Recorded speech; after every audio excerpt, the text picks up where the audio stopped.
오늘 저와 여러분들에게 주시는 하나님의 말씀입니다. 요한계시록 11장 1절로 13절까지의 말씀이고요. 우리 제목 같이 한번 읽도록 하겠습니다. 시작.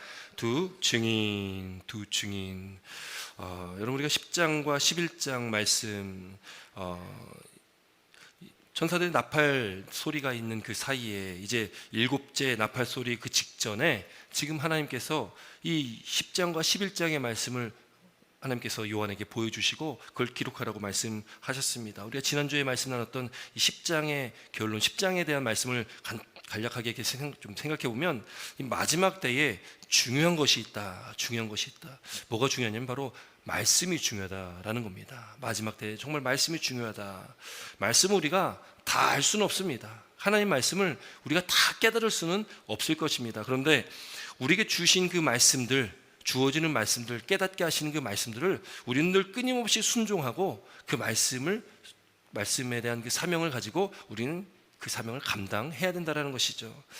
여러분, 하나님께서 우리 10장을 통해서 우리에게 주신 그 비밀이 있는데 그 비밀이 뭐냐면 그 신비한 비밀이 어떤 정말 신비로운 어떤 현상이나 어떤 그 무엇을 말하는 것이 아니라 바로 예수 그리스도의 복음이 비밀이라고 말씀하셨습니다. 예수 그리스도의 복음은 곧 그것이 하나님의 말씀입니다. 왜요? 이 성경은, 구약은 누구를 말씀하고 있습니까? 앞으로 오실 예수님을 말씀하고 있고, 신약은요 오실 예수님과 또 앞으로 다시 오실 예수님을 말씀하고 있다는 거죠. 이게 성경은 곧 예수님에 대한 말씀입니다. 예수 그리스도에 대한 말씀이 바로 성경이라는 거죠. 그것이 곧 복음이죠. 복음은 예수 그리스도가 바로 복음이라는 것을 믿으시기 바랍니다. 여러분, 그래서 마지막 나팔을 울리기 전에, 일곱 번째 나팔이 울리기 직전에 10장 마지막 부분을 통해서 말씀한 것이 뭐냐면 이 요한에게 뭐라고 말씀하고 있냐면 이 말씀을 먹어라. 기억나시죠? 말씀을 먹어라. 말씀을 먹을 때 먹으면 어떻게 된다고 말씀하고 있습니까? 먹었을 때에 내 배에는 어떻게 해요? 쓰나 내 입에는 달다. 그 의미가 뭐라고 했습니까? 입에 단 거는 말씀을 들을 때 깨닫는데, 근데 그 말씀대로 순종하며 산다는 것이 쉽다 어렵다요? 어렵다. 그래서 배에는 쓰다라는 것입니다. 말씀을 알지만 그 말씀을 지키고 사는 건 어렵습니다.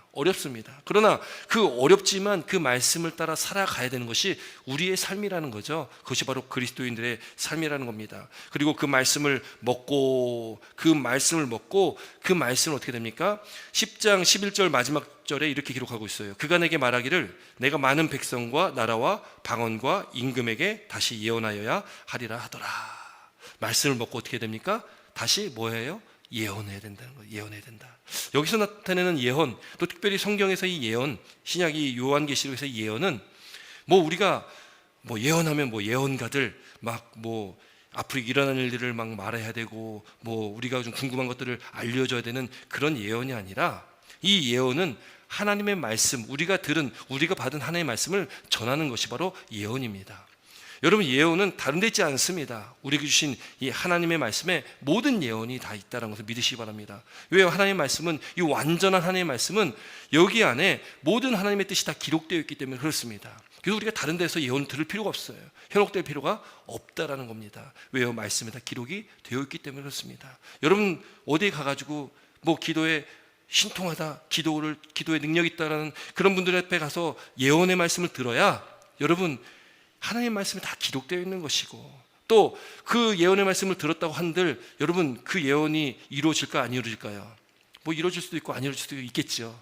그러나 여러분 우리가 다른 데서 듣는 게 아니라 하나님의 말씀을 통해서 들으면 되는 것입니다. 하나님의 말씀에 모든 하나님의 뜻이 우리 가운데 주어졌고, 또 하나님의 말씀 가운데 모든 복의 길과 화해의 길, 저주의 길 다 여기 기록되어 있기 때문에 다른 데서 들을 필요가 없다. 말씀을 깨달으면 되는 거죠. 말씀을 알면 된다는 겁니다. 여러분, 안타까운 것은 오늘날 말씀이 우리에게 주어졌지만 우리가 그 말씀 잘 알지 못하고 있다는 것이 참 안타까운 현실인 것이죠. 그러므로 사랑하는 성도 여러분, 말씀을 아는, 말씀을 먹기를 주의 이름으로 또 부탁드리고 축원드립니다. 말씀을 먹고 그 말씀 안에 사시기를 주의 이름으로 다시 한번 부탁드립니다.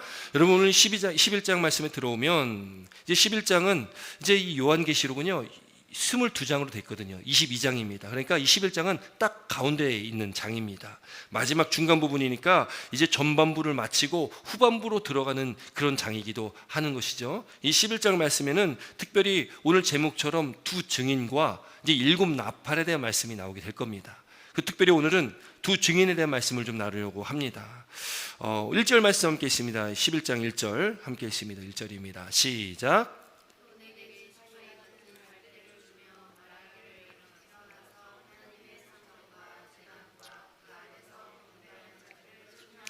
아멘. 여기 보니까요, 이 천사가 내게 지팡이 같은 갈대를 주었다라는 거예요. 그리고 그것 가지고 측량하라는데 무엇을 측량하냐면 여기 보니까 하나님의 성전과 제단, 그리고 또 하나 그 안에서 경배하는 자들을 측량하라라고 지금 말씀하고 있는 거예요. 뭐 측량할 때 하나님의 성전과 제단을 측량하는 것, 뭐 눈에 보이는 성전 제단 측량하는 건 측량할 수 있겠죠. 근데 여기 그 안에서 경배하는 자들을 측량하라는 것은 이 우리 말로 이렇게 번역을 이렇게 했지만 영어 성경에 보면 수를 세라라고 이 기록이 되어 있다는 거예요. 수를 세라는 거죠. 여러분, 그런데 지금 11장, 오늘 이 11장에 지금 요한에게 보여주는 하나님의 성전과 그 제단, 여러분, 근데 지금 이 요한계시록이 기록되어지는 그 시기는 AD 90년 이후입니다. 그런데 역사 속에 AD 70년경에 어떤 일이 있었냐면 로마에서 예루살렘 성전이 다 무너집니다. 거기 있는 모든 성전이 다 무너지고 예루살렘이 다 회파가 되는, 로마 장군에 의해서 다 그것이 무너지는 그런 일이 있게 된 거죠. 그것은 곧 마태복음 24장에 예수님께서 예언하신 대로 성전의 돌 위에 돌 하나 남지 않고 모든 것이 다 무너지는 일이 AD 70년경에 있게 됩니다. 그 이후에 20년 정도가 지난 이후에 요한계시록이 쓰여지는 거예요. 그래서 성전이 실제로 눈에 보이는 성전이 있습니까, 없습니까? 없을 때죠. 이미 무너져서 없을 때입니다. 그렇기 때문에 오늘 이 11장 1절에 지금 하나님의 성전과 제단을 측량하라는 것은, 그것은 눈에 보이는 그냥 그 성전을 측량하라고 말씀하는 것이 아니라는 거예요. 여러분, 이것은 하나님께서 눈에 보이는 어떤 그 건물로서의 성전이 아니라 지금 말씀하고 있는 그 성전은 바로 이 땅에 있는 모든 교회를 말하고 있다는 것이죠. 여기 측량하다라는 것은 뭐냐면, 이 측량하다는 그 의미가 뭐냐면 바로 그것은 하나님께서 보호하신다라는 의미가 있습니다. 성전과 제단과 또 그 안에 경배하는 자들을 측량하라, 그 수를 세라는 것은 그들을 하나님께서 보호해 주신다, 하나님의 전을 하나님께서 보호해 주신다라는 겁니다. 왜냐하면 이 요한계시록이 쓰여진 그때는 우리가 잘 알듯이 초대교회가 로마에서 많은 핍박을 받고 있을 때입니다. 큰 환난 가운데 있을 때입니다. 예수 믿는 것이 우리처럼 이렇게 쉽게 예수 믿는 것이 아니라, 예수 믿는다는 것은 목숨을 걸고 믿는 때잖아요. 예수 믿는다는 것은 먹고 사는 길이 끊기는 겁니다. 예수 믿는다는 것은 그 사회 속에서 추방당하는 것과 마찬가지입니다. 어떠한 경제적 활동도 할 수가 없고, 예수 믿음으로 인해서 여러 가지 불합리한 그런 일들도 우리가 겪어야 되는 것이고, 때로는 예수 믿는 것 때문에 잡혀 죽임당하기도 하고, 많은 사람들이 있게 되어진다는 것. 그런 시대에 지금 하나님께서 이 요한계시록의 말씀을 주시고 있는 거예요. 하나님께서 보호하신다, 이 측량하신다, 수를 세어봐라 라는 것은 하나님께 보호하신다라는 것이죠. 여러분, 그 당시 예수 믿는 직업도 있고, 그렇게 직업도 있고, 고문도 당하고, 감옥도 가고, 죽임도 당하는 그 수많은 성도도 있는데, 여러분, 그때 우리가 산다면 우리가 예수님 제대로 믿겠습니까? 여러분, 참 힘들겠죠. 예수 믿어야 될까 말아야 될까? 예수 믿으면 죽는 길인데. 여러분, 그러나 이 예수님 믿는다는 것은, 그들이 목숨을 걸고 예수를 믿는다는 것은 그 안에 생명이 있기 때문에 예수를 믿는다는 것을 믿으시기 바랍니다. 그 생명이 어디 있다고 우리 찬양했습니까? 생명은 주께 있습니다. 주께 있다. 그 생명이 주께 있기 때문에 여러분, 우리가 육신은 죽을지 모르지만 우리 영은 죽이지 못하거든요. 우리 영은 영원히 사는 하나님의 나라에 가거든요. 여러분, 그래서 그들이 예수님을 믿는 믿음 안에 죽음을 각오하는 것은 그 영원한 생명을 그들은 알기 때문에, 영원의 생명을 그들은 구하고 있기 때문에, 그걸 소망하고 있기 때문에 그들은 그 죽음을 각오하고도 예수님을 믿었다라는 겁니다. 우리가 오늘날 이렇게 편하게 예수 믿지만 그런 순교자적인 신앙과 마음, 믿음이 우리 가운데 있어야 되는 것이고, 그 초대교회의 그 박해받고 있는 그 많은 성도들을 우리가 이 말씀을 통해서 보면서 오늘 이 시대에 우리가 어떻게 살아가야 될지를 우리가 이 말씀을 통해서 보게 되고 또 그 삶을 우리는 살아가야 된다는 것을 믿으시기 바랍니다. 여러분, 그렇게 경배하는 자들 측량하라라고 말씀하고 있어요. 그 수를 세어라라는 것입니다. 진정으로 하나님께 예배하는 자들, 진정한 하나님을 믿는 그 믿음 갖고 있는 그 교회인 진정한 그리스도인들을 그 수를 세라는 거죠. 그들은 누구겠습니까? 우리가 앞서 말씀나눈 것처럼 인침을 받은 자요, 또 14만 4천 명, 수를 셀 수도 없는 허다한 그 구원받은 그 백성들, 그들이 바로 이 수를 세워져야 되는 그 사람들이라는 것을 믿으시기 바랍니다. 여러분, 근데 2절 말씀에는 이런 말씀을 하고 있어요. 2절 말씀도 함께 있습니다. 2절입니다. 함께 있습니다. 시작.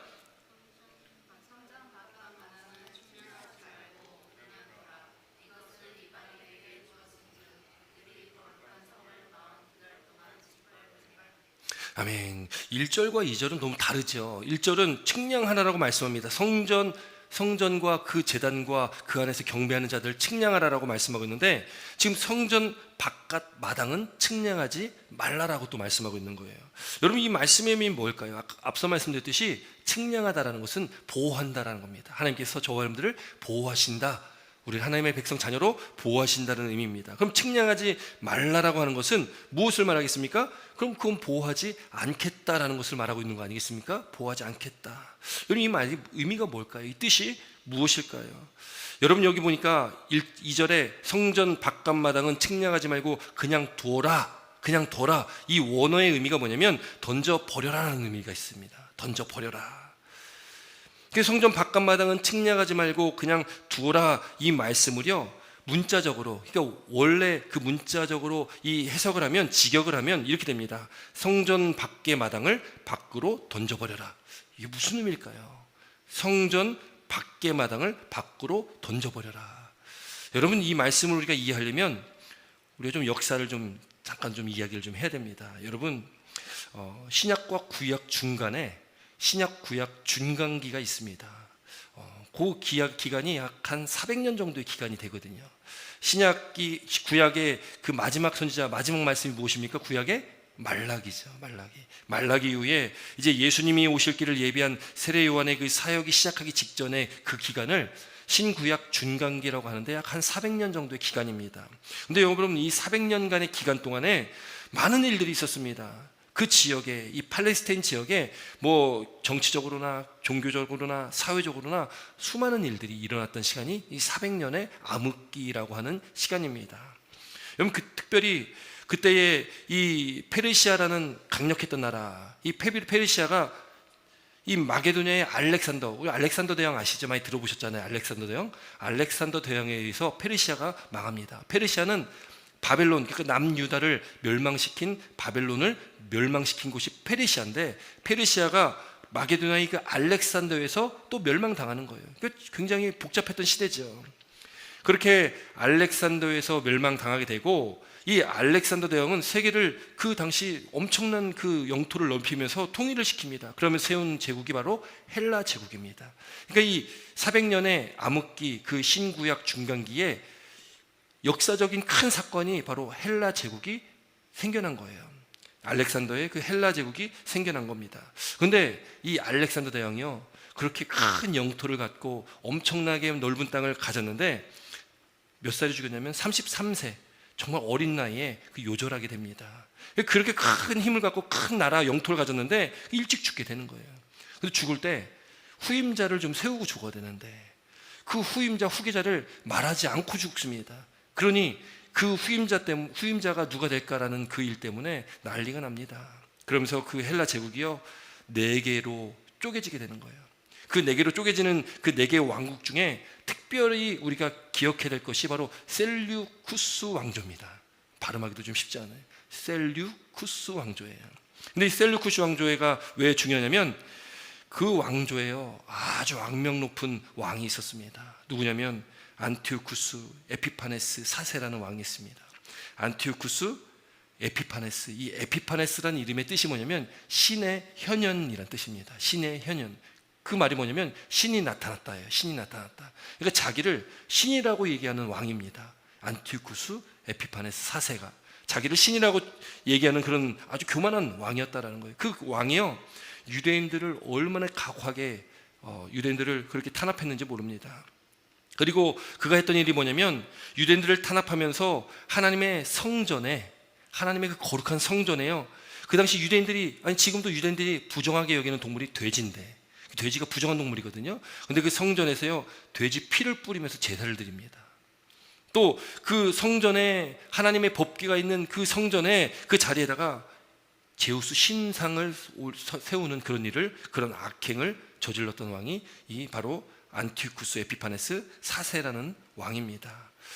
여러분, 그 왕이요 나중에 어떻게 되냐면 이 유대에 마카비라는 그 가문이 있습니다. 그 마카비가 혁명을 일으켜서 그 셀루쿠스 왕조를 몰아냅니다. 몰아내면서 이 그때의 하스몬 왕조라는 왕조를 세우게 되는데, 그 하스몬 왕조도 얼마 되지 않아 가지고 로마에 의해서 또 망하게 되는 그런 일들이 이 400년의 기간 동안 참 여러 가지 일들이 일어나게 됐다는 거예요.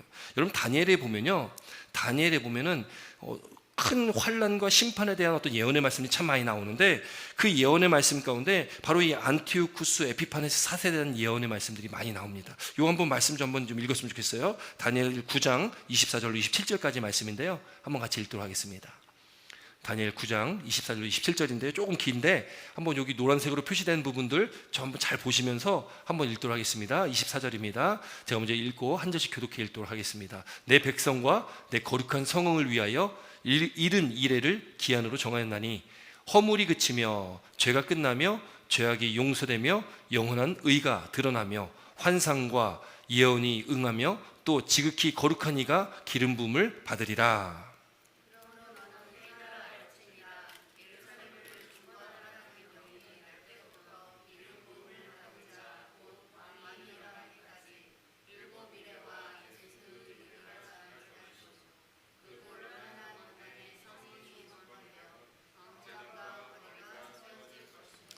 예순두 일의 후에 기름 부음을 받은 자가 끊어져 없어질 것이며, 장차 한 왕의 백성이 와서 그 성읍과 성소를 무너뜨리려니와 그 마지막은 홍수의 휩쓸림 같을 것이며 또 끝까지 전쟁이 있으리니 황폐할 것이 작정되었느니라.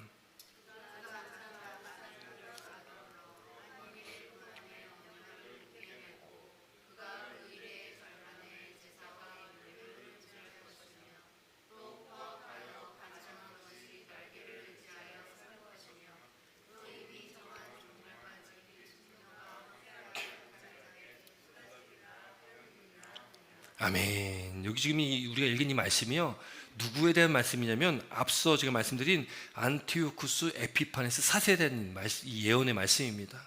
여기 보면 뭐 여러 가지 지금 뭐 이해할 수 없는 그런 뭐 숫자들이 많이 나오잖아요. 24절에 보면 이른 이래면 이래는 7일입니다. 7일.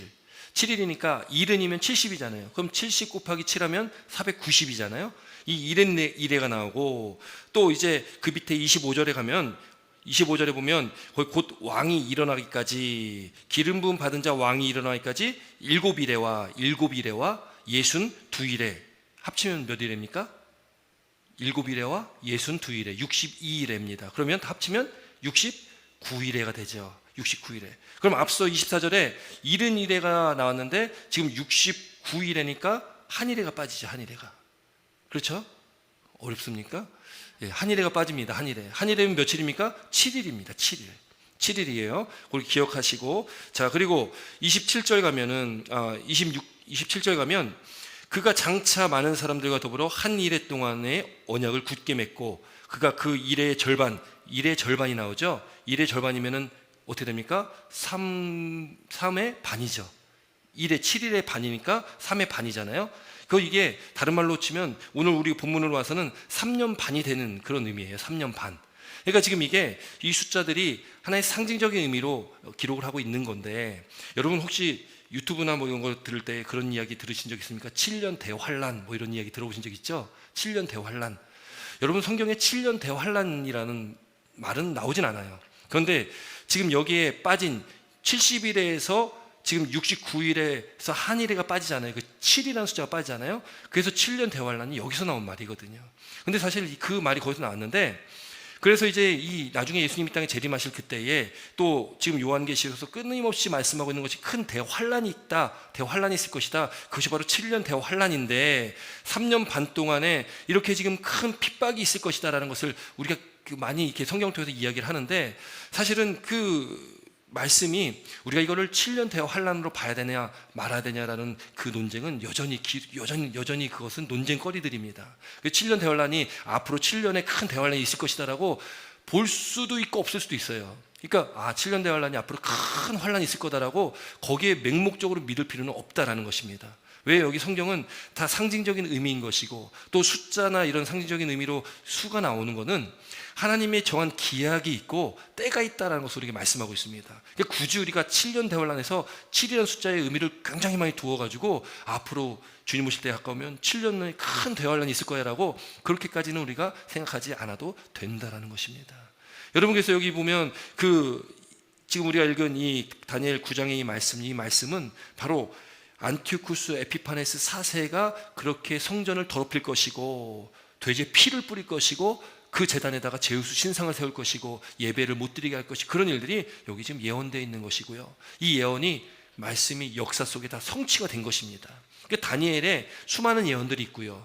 또 우리가 잘 알듯이 마태복음 24장에 가면 예수님께서도 그 성전에서 헤롯이 세운 그 어마어마한 성전에서 나올 때 제자들과 함께 나올 때 예수님께서 그때에 이 성전이 무너질 것이고 돌 위에 돌 하나 남지 않고 그 성전이 다 무너질 거야 라고 말씀하셨던 그 예언이 AD 70년경에 다 이루어진 겁니다. 그러니까 이 다니엘 말씀과 마태복음의 사복음서에 나오는 예수님의 그 예언들은 1차적으로는 다 예언이 다 성취된 말씀들이에요.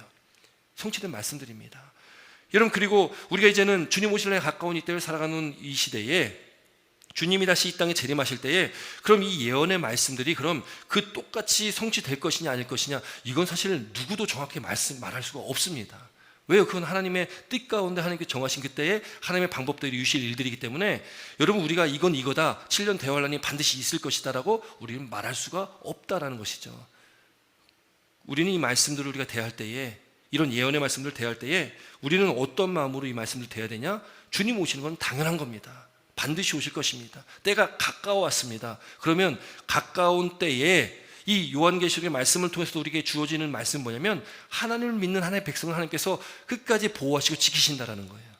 지키시고 믿지 않는 자들에게는 그 심판이 있을 것이고, 그런데 여러분, 중요한 건 뭐냐면 오늘 본문에도 기록되어 있는 것이 뭐냐면, 지키시는데 지금 우리가 그 11장의 말씀을 쭉 보면서 여기 지금 3절의 말씀에 두 증인이 나오는데요. 여기 한번 같이 읽도록 하겠습니다. 3절 말씀 함께 있습니다. 3절입니다. 3절 말씀 함께 있습니다. 시작. 내가 나의 두 증인에게 권세를 주리니 그들이 굵은 베옷을 입고 1260일을 예언하리라.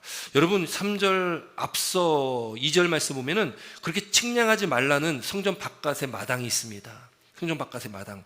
이 말은 앞서 안티오쿠스 에피파네스의 그 다니엘의 말씀과 그것이 지금 다 연결되는 그 말씀들인데, 그것은 곧 이 적 그리스도들이 교회를 핍박할 것을 말하고 있는데, 그 핍박하는 그 기간이 지금 2절에는 42달이 나오잖아요. 42달. 2절에는 42달이 나오고 3절에는 1260일이 나오는데요.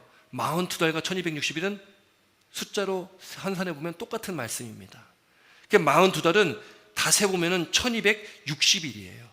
그러니까 1260일 42달이라는 것은 핍박을 받는 그 기간을 말합니다. 그럼 이 말씀, 이 숫자를 그러면 정말 42달 동안 핍박받는구나, 1260일만 잘 버티면 되구나, 이게 아니라는 거예요. 이거는 숫자적 상징적 의미지 하나님께서 정한 그 기한이 있다는 것을 말하고 있는 겁니다. 여러분, 우리가 환난 가운데 있습니다. 하나님께서 우리를 보호하시지만 여러분, 보호받았던 예수님이 믿었던 그리스도인들이 로마 시대에도, 일제 시대에도, 또 유교 때도 수많은 사람들이 순교를 했습니다. 아니, 하나님 보호해 주신다며요. 하나님 지키신다며요. 왜 그들이 순교를 당해야 됩니까? 왜 그런 핍박과 환난과 고난 가운데 그렇게 죽어야만 합니까? 하나님께서 우리를 보호해 주시지만, 보호함 가운데 우리가 예수님의 믿음 안에서 우리가 환난 가운데 있을 수도 있다라는 것을 우리는 기억해야 됩니다. 그러나 그 환난이 우리를 죽일 수 있지만, 제가 서두에 말씀드린 것처럼 우리의 몸은 죽일 수 있지만 우리 영혼은 죽이지 못한다는 것을 늘 기억해야 된다는 거예요.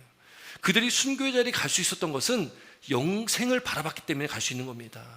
여러분, 우리가 죽는 것, 죽음이 제일 두렵잖아요. 여러분, 그래서 노인분들, 나이 많으신 분들에게도 그분들이 자꾸 말씀하는 게 있어요. 빨리 죽어야지, 빨리 죽어야지. 근데 죽을 때 되면 죽고 싶어 하는 사람이 한 명도 없다고 그러잖아요. 더 살고 싶지 죽고 싶어 하는 사람이 없다는 거죠. 우리는 본능적으로 살고 싶어 합니다. 살고 싶어 합니다. 죽고 싶어 하지 않는다라는 거예요. 그러나 여러분, 우리가 예수 믿는 것 때문에 죽는다 할지라도 그 수많은 사람들이 순교의 자리에 나아갈 수 있었고 죽음의 자리로 나갈 수 있었던 것은, 여러분, 그들이 살고 싶은 마음이 없었겠습니까? 인간적인 마음은 살고 싶은 마음이 있었겠죠. 그런데 그거보다 더 큰 하나님 나라를 바라봤기 때문에, 그거보다 더 큰 이 땅의 삶이 끝이 아니라 영원한 그 하나님의 나라가 예비되어 있기 때문에 그 하나님 나라를 바라보는 자는 죽음을 각오할 수 있다는 것을 믿으시기 바랍니다. 여러분, 우리가 천국을 소망해야 되는 이유는, 그래서 우리가 천국을 소망해야 되는 겁니다. 이 땅에서 우리가 겪게 되어지는, 예수 믿음으로 우리가 겪게 되어지는 그 환난과 핍박이 있을 때에, 여러분, 우리가 이 세상의 관점으로 세상을 바라보며 이길 수가 없습니다.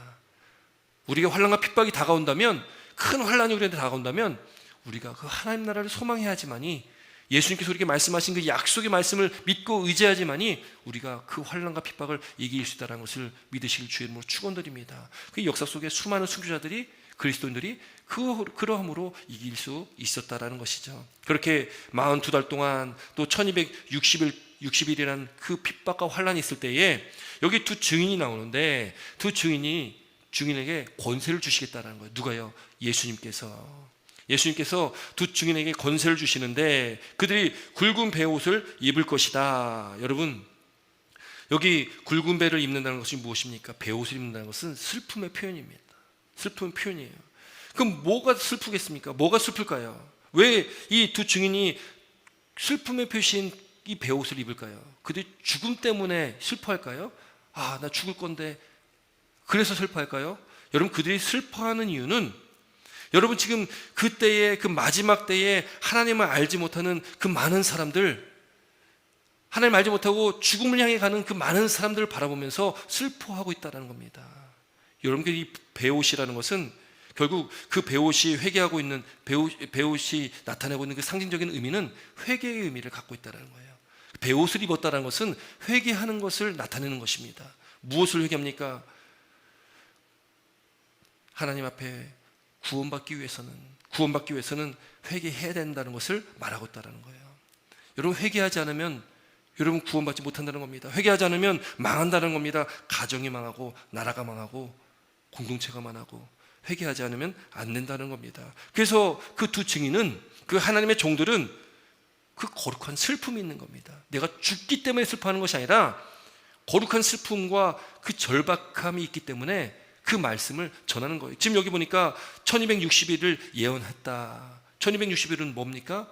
환난당하는 때거든요. 핍박받는 때입니다. 근데 그때 예언을 했다라는 거예요. 예언했다라는 것은 앞서 말씀드렸듯이 뭐 새로운 어떤 일어날 일을 얘기하는 것이 아니라 하나님의 말씀을 증언했다, 증거했다. 그래서 두 증인이라고 기록되어 있는 것입니다. 여러분, 우리가 이 시대에 말세를 살고 있잖아요. 예수님 오실 때가 다가왔습니다.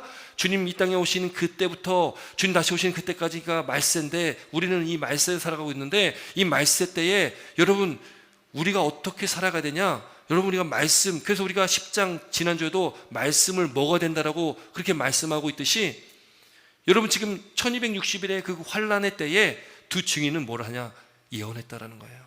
말씀을 증거하고 전했다라는 겁니다. 곧 예수 그리스도의 그 복음을 전했다라는 겁니다. 여러분, 핍박과 환난이 심하면 심할수록, 여러분, 로마의 핍박이 있고 일제시대의 핍박이 있을 때요, 여러분, 교회가 쇠퇴했습니까? 여러분, 핍박과 환난이 있으면 그때 교회는 더 성장하고 부흥합니다. 그것이 역사적으로 증명이 된 것입니다. 핍박하면 교회가 쇠퇴할 줄 알았습니다. 예수님 안 믿을 줄 알았습니다. 그런데 핍박하니까요, 교회가 성장하기 시작하는 거예요. 교회가 부흥하기 시작하는 겁니다. 아니, 핍박당하는데 사람들이 죽는데, 근데 왜 어떻게 교회가 부흥하고 성장할 수 있을까? 여러분, 그것이 하나님의 놀라운 역사라는 것을 믿으시기 바랍니다. 그래서 로마 시대에, 일제시대에 교회는 부흥했습니다. 더 많은 사람들이 예수님 믿게 됐다는 거죠. 여러분, 우리 그 역사적인 사건도 우리가 기억하면서, 여러분, 핍박이 두려운 것이 아니라는 것을 믿으시기 바랍니다. 예수 믿지 않아서 지옥에 떨어지는 것이, 영원한 죽음에 가는 것이, 그것이 두려운 일이지, 핍박받고 내가 예수님 믿는 것 때문에 죽는 것이 두려운 것이 아니라는 것을 깨닫는 애가 있길 주의 이름으로 축원드립니다. 여러분, 그렇게 두 증인이 그 베옷을 입고 그렇게 지금 있다라는 것이죠. 1260일을 예언했다라는 겁니다. 또 4절에 보니까 그들은 이 땅에 주 앞에 서 있는 동안 두 감람나무와 두 촛대다라고 기록하고 있습니다. 여러분, 여기에 보니까요, 두 감람나무와 두 촛대, 특별히 촛대는 무엇을 상징하냐면 교회를 상징합니다. 교회. 여기 보니까 자꾸 두 증인, 둘이라는 숫자가, 또 두 감람나무와 두 촛대가 2라는 숫자가 자꾸 나오잖아요. 2라는 숫자는 여러분, 증인이 되려면 한 명 갖다가 증인이 될 수가 없다라는 거예요. 그 두 명이 있어야 돼요. 두세 사람이 있어야지 그것이 증인으로서의 효력을 나타냅니다.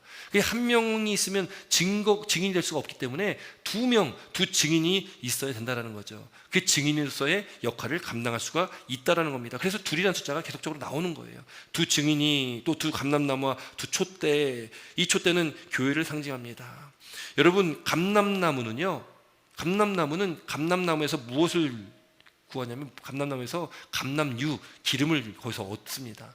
그러니까 이 촛대가 불을 밝히려면 뭐가 필요합니까? 기름이 필요하죠. 이 감람나무에서 그 기름이 이 촛대로 공급이 되어지는 거예요. 그러니까 교회에 이 기름은 무엇을 나타내냐면 성령의 능력입니다. 그러니까 교회가 이 세상에 복음을 전하는 그 공동체로서 잘 서 있기 위해서 필요한 것이 뭐냐면 감람나무에서 이 기름을 끊임없이 공급을 받아야 되는 거예요. 그것이 다른 말로 얘기하면 교회가 성령 충만하지 않으면 안 된다라는 겁니다. 여러분, 교회가 건물로서 교회뿐만 아니라 우리 자신 한 사람 한 사람이 다 교회잖아요. 우리가 거룩한 하나님의 전이잖아요. 그럼 우리가 성령 충만하지 않으면 우리가 하나님의 말씀 그 능력을 나타내지 못한다는 거예요. 우리에게 권세를 주셨는데, 그 능력을 주셨는데 그 능력이 우리 가운데 없다라는 겁니다. 어떻게 되면요, 성령 충만하지 않으면. 그래서 우리가 성령 충만해야 되는 거예요.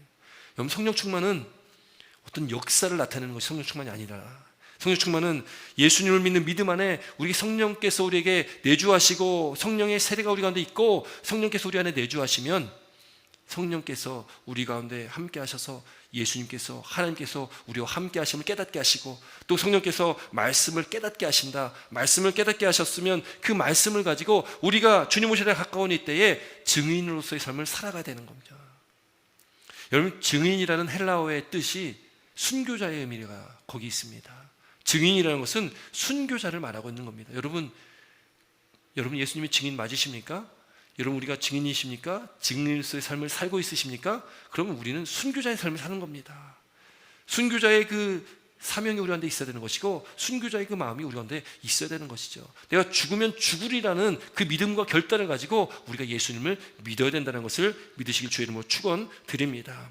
여러분, 그렇게 핍박이 있는 그때에 두 증인은 더 예수님의 말씀, 그 복음을 전하고 있다는 것을 믿게 됩니다. 핍박이 있는 그때에 교회는 더 부흥될 것이고 더 믿는 자들은 더 늘어난다는 것을 우리가 보게 된다는 거예요. 그렇게 그들을 해고자 하면 그들의 입에서 불이 나와서, 5절 말씀 보니까 그 두 증인을 해고자 하면 그들의 입에서 불이 나온다는 거예요. 여러분, 이 불은 뭘 의미할까요?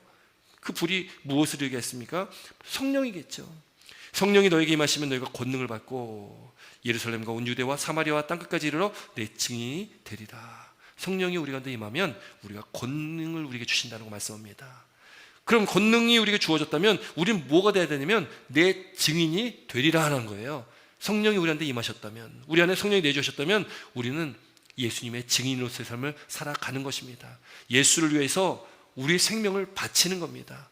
나를 위해서, 내 만족과 내 유익을 위해 사는 것이 아니라, 이제 우리가 증인된 저와 여러분들은, 성령이 내주한 저와 여러분들은 권능이 우리한테 주어졌고, 그럼 우리는 증인으로서 증인답게 순교자의 삶을 살아가야 된다는 것을 믿으시길 주의 이름으로 축원드립니다. 또한 그런 삶을 살아가시길 결단하시기를 다시 한번 주의 이름으로 축원드립니다. 여러분, 그 능력은 바로 우리에게 사명을 주셨기 때문에 그 사명을 감당하라고 우리에게 능력을 주시는 겁니다. 또 그 능력은, 또 사명은 뭐냐? 바로 말씀을 전하는 거예요. 말씀을 전하는 거예요. 그래서 우리가 지난주도 말씀 나눴듯이 10장 마지막 절에 다시 예언하여라 하리라, 말씀을 선포해야 하리라 라는 것이죠. 하나님의 말씀을 선포하기 위해서는 어떻게 됩니까? 여러분, 하나님의 말씀을 전하려면 어떻게 됩니까? 하나님의 말씀을 잘 알아야 되는 거죠. 하나님의 말씀 잘 알아야 되는 거예요. 말씀 안에 살지 않으면 안 된다는 겁니다. 말씀이 우리 삶의 중심에 있어야 된다는 거죠. 하나님의 말씀 가운데 우리가 살아갈 때에, 성령이 우리 가운데 임하고 우리와 함께 할 때에, 여러분, 우리에게 주신 그 능력으로 이 세상 가운데 하나님의 일들을 이룬다는 것을 믿으실 주 이름으로 축원드립니다. 여러분, 너희는 온 천하에 다니며 만민에게 복음을 전파하라. 믿고 세례를 받는 사람들은 구원 얻을 것이요 믿지 않는 사람은 정죄를 받으리라.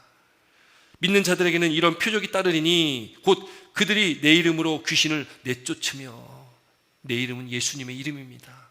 예수님의 이름의 권세가 우리 가운데 있기 때문에 귀신이 예수의 이름으로 우리는 내쫓을 수 있다는 것, 그 힘이 우리에게, 권능이 우리에게 주어졌다는 것이죠. 새 방언을 말하며 뱀을 집어올리며 무슨 독을 마실지라도 해를 받지 아니하며 병든 사람에게 손을 얹은 즉 나으리라 하시더라. 여러분, 성령이 우리한테 임하면 하나님께서 우리에게 이런 능력을 주신다는 것을 믿으시길 주 이름으로 축원드립니다. 여러분, 근데 오늘 이 말씀을 쭉 보시면 그렇게 하나님의 두 증인들이요, 지금 증언을 마칠 때 7절 말씀 함께 있습니다. 7절입니다. 7절 함께 있습니다. 7절 함께 있습니다. 시작.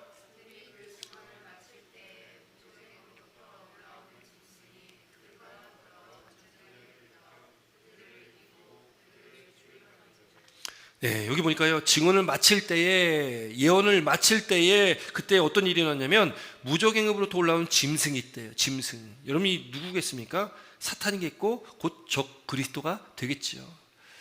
짐승과 더불어 전쟁을 일으켜 그들을 이기고 그들을 죽일 터인지, 그들은 누굽니까? 두 증인들이에요. 교회입니다. 교회를 핍박하고 교회를 죽이고 교회를 쓰러뜨리겠다라는 것을 지금 기록하고 있는 거예요. 교회를 박해한다, 핍박한다. 8절 보니까 그들의 시체가 큰 성 길에 있으리니 그 성은 영적으로 하면 소돔이라 하고, 소돔 무엇입니까? 음란함을 대표하는 것이죠. 소돔은 그런 곳입니다. 그리고 애굽이라 하다. 애굽은 무엇입니까? 애굽은 교회를 공격하는, 교회를 박해하는 것의 상징입니다. 특별히 소돔과 애굽이라는 지역은 세상을 상징하고 있는 거예요. 세상을 나타내는 겁니다. 세상은 교회를 그렇게 핍박한다는 거예요. 핍박한다, 죽인다, 무덤에 장사하지도 못하게 할 것이다. 10절 말씀 함께 있습니다. 10절입니다. 10절 시작.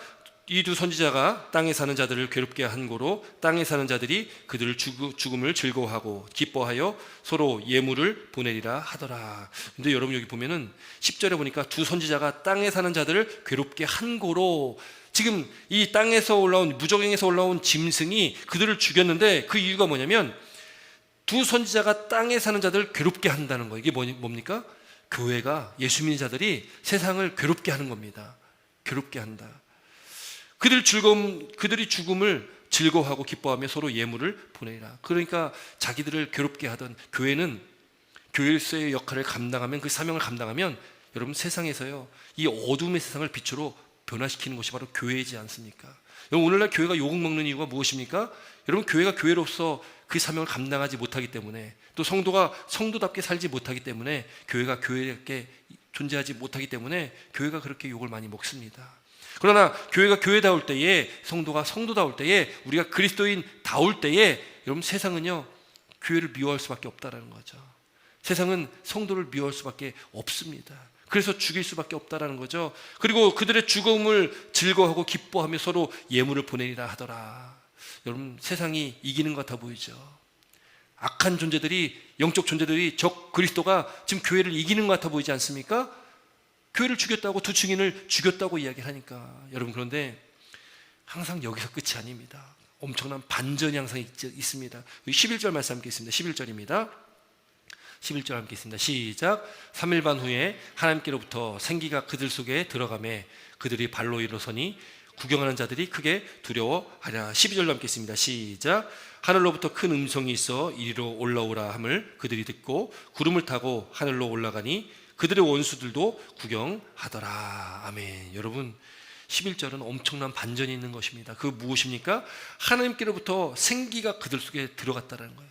죽은 줄 알았더니, 여러분, 이것은 뭘 나타내겠습니까? 예수님께서 십자가에 달려 죽으셨지 않습니까?